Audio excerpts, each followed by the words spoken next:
YouTube. I have been waiting to pick a fight with one of you.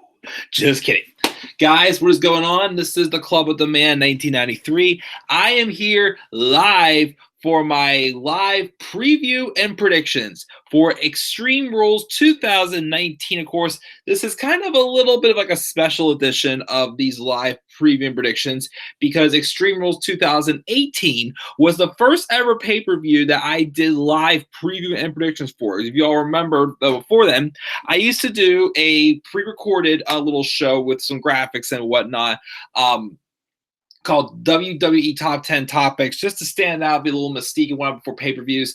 But I feel like it wasn't really doing much of anything. I feel like more people would rather hear what are my predictions for the pay-per-view rather than just talking about 10 random things that we can just talk about on, like, a Raw or SmackDown review and whatnot. So, of course, that happened a year ago. This is, the Extreme Rules 2018, which was the first pay-per-view. And actually, also, Extreme Rules 2018 was the last pay-per-view besides, of course, WrestleMania that I attended live, because Extreme Rules 2018 was here in Pittsburgh last year. And Monday Night Raw is here in Pittsburgh in a couple weeks on August 5th. Not sure if I'm going yet or not. It's still up in the air. But, yeah. So, guys, what is going on? I am here to pick my picks for Extreme Rules 2019. Sorry. I'll say this. This is my live preview and predictions for Extreme Rules 2019. We're going to break down all, I think, 10 matches. Let's count down the list here. How many matches we got? We got 1, 2, 3, 4, 5, 6, 7, 8, 9. Yep, we got 10 matches for Extreme Rules 2019. A lot of crazy stipulations happening. And yes, this is a pay-per-view that we kind of just want to get by. There's matches on the show that I really haven't cared for at all. There's some matches on this show that does interest me a little. And there was a couple matches that the outcomes were not as easy to predict as I thought. Not as many, because it's not just the winners or whatnot I'm predicting. It's, who else would there's something else to be added to what's going to happen during the match. I don't want to say, oh, this match is happening, this person's winning. No. What else is happening, basically. I had to think a little bit, and that's why, this review started a little bit later than I expected. And in fact, also, I'm battling some issues with this laptop because my freaking laptop won't stop redirecting to Bing. But anyways, let's get into this show and talk about, Extreme Rules. I was trying to pick which match would be put on the pre-show, and as much as, of course, I do think Drew Gulak and Tony Nese deserves to be on the pre-show. I mean, deserve to be on the main show. With the match we're already having, I really think they're going to put the Cruiserweight title match on the pre-show, unfortunately. The only other match I thought maybe they may put on the pre-show is the Raw Tag title match with the Revival and the Usos, but I think that could still also be a main show match also. So the only match I think that will be on the pre-show is Drew Gulak versus Tony Nese. I think we're going to see Drew Gulak retain the championship. Him and Tony Nese had a great rivalry, but Drew Gulak is someone who is meant to have a good lengthy run with the Cruiserweight Championship. I would say till like Survivor Series, where I think he will drop the title to Humberto Carrillo. I'm going to break in the long run. So I think it could be a great match for sure with Gulak and Tony Nese. They put on their fair share of great matches. Of course, story going to this match also is that, will Nese earn this opportunity by defeating Akira Tozawa. And, Tony Nese wants Drew Gulak to prove that he can actually beat him because, of course, at Stomping Grounds, Drew Gulak pinned Akira Tozawa in the triple threat match. So I'm going to say, again, Drew Gulak will win the Cruiserweight Championship match. And on the main show, I think we'll kick off with the two guys who chose to pick the guy who chose to pick a fight. with Aleister Black, as Aleister Black will have his first singles pay-per-view match on the main roster. Of course, he's had 2 pay-per-view matches already. Well, technically 3, counting the Royal Rumble because he was in the Royal Rumble this year, but he also had tag matches with Ricochet at Fastlane and also at WrestleMania as well. So this will be his singles pay-per-view debut, as he'll be taking on the man who knocked on his door and chose to pick a fight with him, Cesaro. I think, this is going to be a great, even though, once again, this is a Raw superstar taking on a SmackDown superstar, I think this will be a great match for sure, with their styles hard-hitting, definitely for sure will mesh very well together with their agility and whatnot. This could be a very fun show-stealing match, hidden gem for sure. There's no stipulation behind it, but I think the best bet to go here would be, of course, with Aleister Black winning his singles debut. And, Cesaro, be, just looking strong in the loss, I feel. I got Aleister Black being Cesaro. The second match, I'd say, is going to be the Revival taking on the Usos for the Raw Tag Team Championships. I would, of course, love to see the Revival, win this match and continue to, have a longer reign as tag champions. Of course, their last reign ended with, Hawkins and Ryder winning them and then did almost nothing with them after that. And the Revival really win them back. But I think with 2 heel tag teams kind of heating up in the division, the Viking Raiders and Gallows and Anderson, of course, have been reunited with AJ Styles. So I think, those are the 2 teams that are going to be going after the titles sooner than later. And because of that, I think the Usos will win the Raw tag titles here.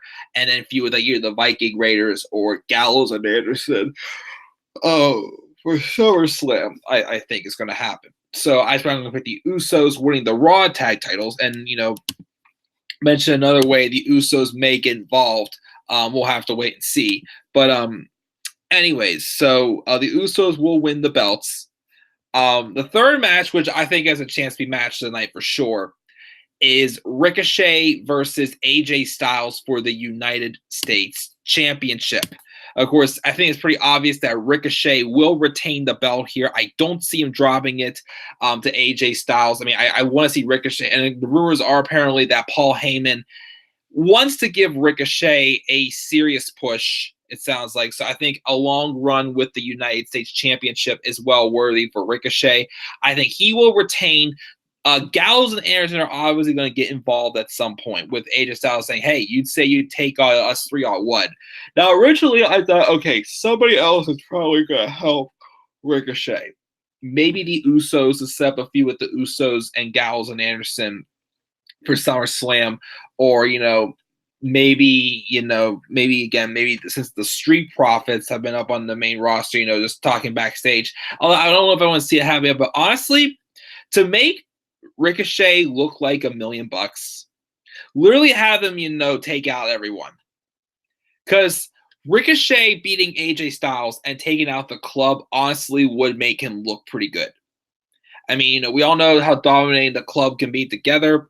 So I think if Ricochet could, do some high flying moves, this could be his match with Samoa Joe at Stomping Grounds was great.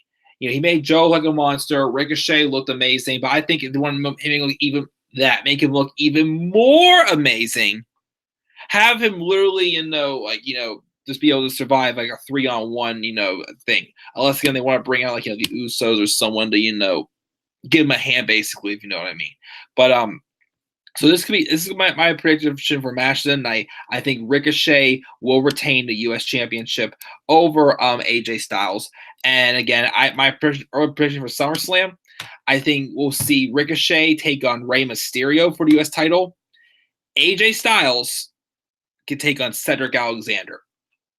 Be a great addition to the SummerSlam card for a non-title feud. AJ Styles, Cedric Alexander. Take my money, because it will be a phenomenal match for sure when it happens. And I told Cedric once again when I met him at WrestleMania Access that he should be a world champion someday, and getting a big win. Well, maybe not get a big win right away over AJ Styles, but maybe have that like big performance or something like that, and look strong in a loss. But definitely get the crowd to get some eyes on him basically. So I think AJ Styles again will win.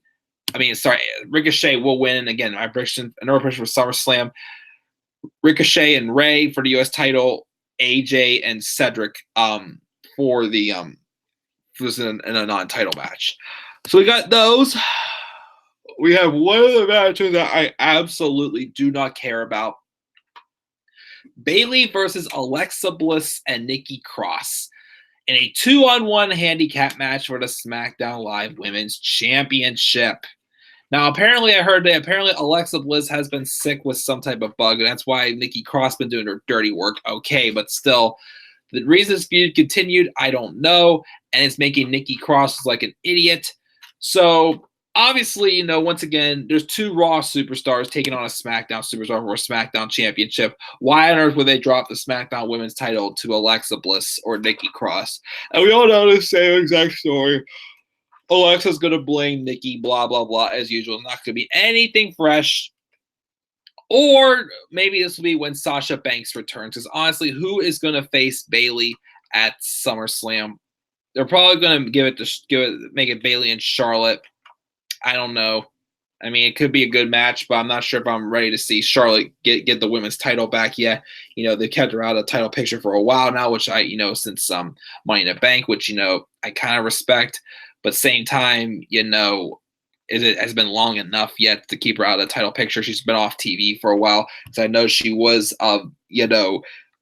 dealing with, with Andrade, the death of Andrade's grandmother or mother. I'm sorry. But once again, you're going to keep her off TV and then immediately put her right back into a title feud, basically, which kind of sours me. Like, why not put her in a non-title feud or something like that for a change, and then eventually put her back into a title feud to spread out her title reigns a little bit?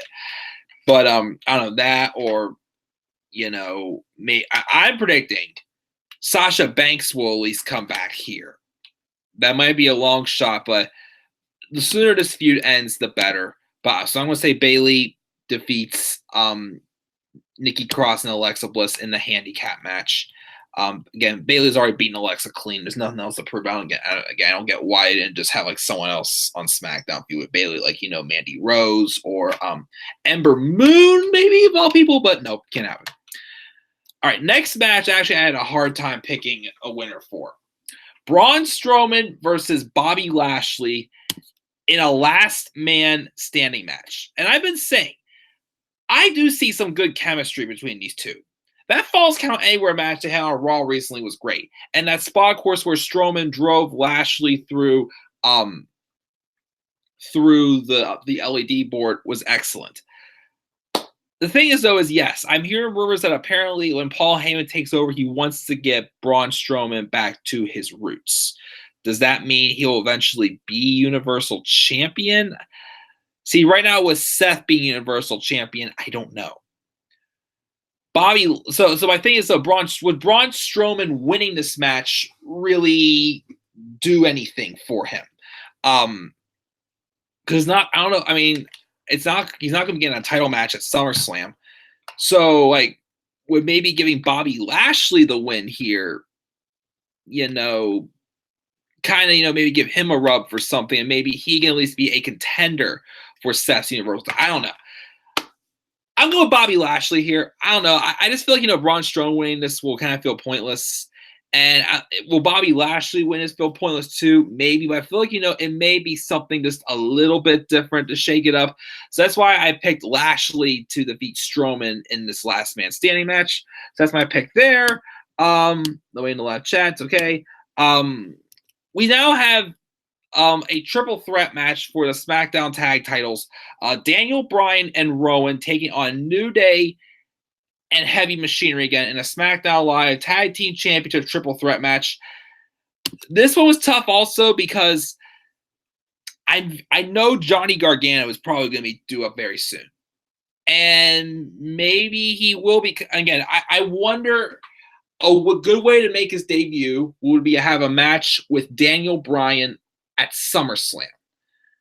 Maybe that might be a little too soon since he's probably going to be having one more match with Adam Cole for the NXT Championship before coming up to the main roster. But I think Johnny's going to be coming up at least after SummerSlam. Maybe him and Velveteen Dream, not too sure. But so thinking along those routes, I would like to see Bryan and Rowan drop the tag belts. But then again, who would they drop them to? Or is this the right time for them to drop them yet? Because there really isn't anybody else in the SmackDown tag team division for sure. Well, maybe.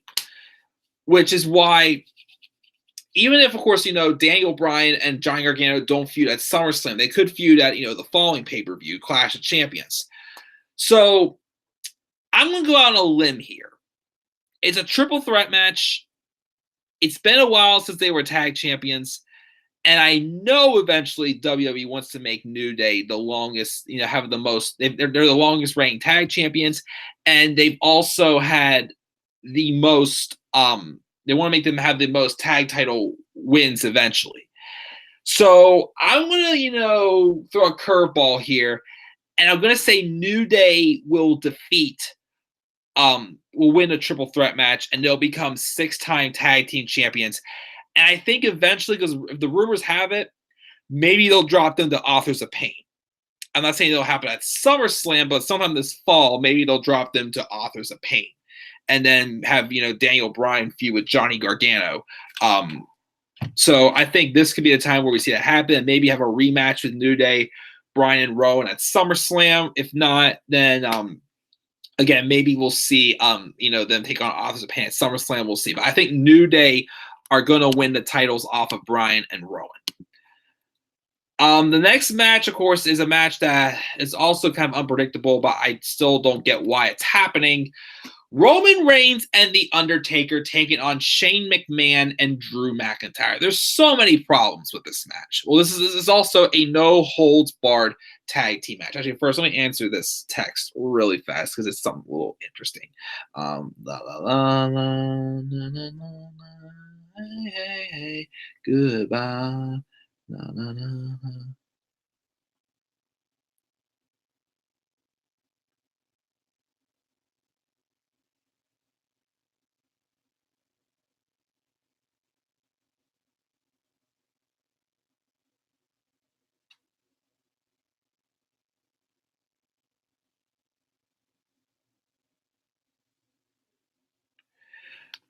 Anyways, sorry, just wanted to answer that really quick. But anyway, so yeah. So there's so many problems with this story. First off, why are Roman Reigns and The Undertaker teaming up? Roman was on SmackDown yesterday acting like, yeah, it's going to be, pretty neat teaming up with the original big dog. But it's like, why would Undertaker want to help you in the first place if he took his yard or whatnot? Like, why do you respect each other? There wasn't really anything because, they didn't shake hands or show a sign of respect afterwards.